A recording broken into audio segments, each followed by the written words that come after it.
my question regards what Philip Fisher referred to as scuttlebutt. When you've identified a business that you consider to warrant further investigation, more intense investigation, how much time do you spend commonly? Well, the answer to that question is that now I spend practically none because I've done it in the past. And one advantage of allocating capital is that an awful lot of what you do is cumulative in nature, so that you do get continuing benefits out of things that you've done earlier. So by now, I'm probably fairly familiar with most of the businesses that might qualify for investment at Berkshire. But when I started out, and for a long time, I used to do a lot of what Phil Fisher described. I followed this scuttlebutt method, and I don't think you can do too much of it. Now, the general premise of why you're interested in something should be 80% of it or thereabouts. I mean, you don't want to be chasing down every idea that way, so you should have a strong presumption. You should be like a basketball coach who runs into a 7-footer on the street. I mean, you're interested to start with. Now you got to find out if you can keep him in school, if he's coordinated and all that sort of thing. That's the scuttlebutt aspect of it.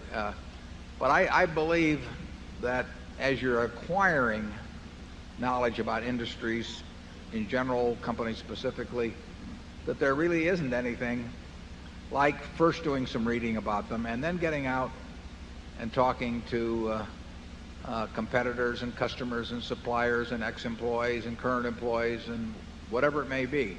And you will learn a lot. But it should be the last 20% or 10%. I mean, you don't want to get too impressed by that, because you really want to start with a business where you think the economics are good, where they look like 7-footers, and then you want to go out with a scuttlebutt approach to possibly reject your original hypothesis, or maybe and if you confirm it, maybe do it even more strongly. I did that with American Express back in the 60s, and essentially the scuttlebutt approach so reinforced my feeling about it that I kept buying more and more and more as I went along. If you talk to a bunch of people in an industry and you ask them what competitor they fear the most and why they fear them and all of that sort of thing, you know, who would they use the silver bullet of Andy Groves on and so on, you're going to learn a lot about it. You'll probably know more about the industry than most of the people in it when you get through, because you'll bring an independent perspective to it, and you'll be listening to everything everyone says rather than coming in with these preconceived notions and just sort of listening to your own troops after a while.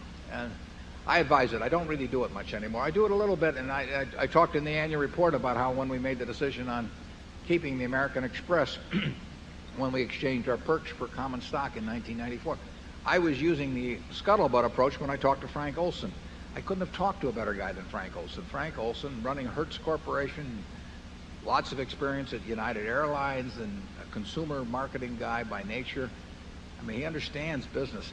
And when I asked him how strong the American Express card was and what were the strengths and the weaknesses of it and who was coming along after it and so on, I mean, he could give me an answer in 5 minutes that would be better than I could accomplish in hours and hours and hours or weeks of roaming around and doing other things. So you can learn from people, and Frank was a user of it. I mean, Frank was paying X% to American Express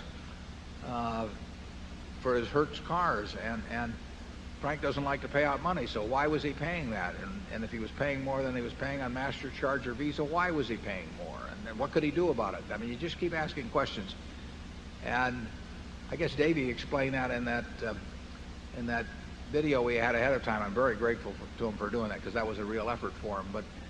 But that was really what I was doing back in 1951 when I visited him down in Washington, because I was trying to figure out why people would insure with Geico rather than with the companies that they were already insuring with, and how permanent that advantage was, and you know, what other things could you do with that advantage? And you know, there were just a lot of questions I wanted to ask him, and he was terrific in giving me the answers that you know, changed my life in a major way. So I've got nobody to thank but Davey on that.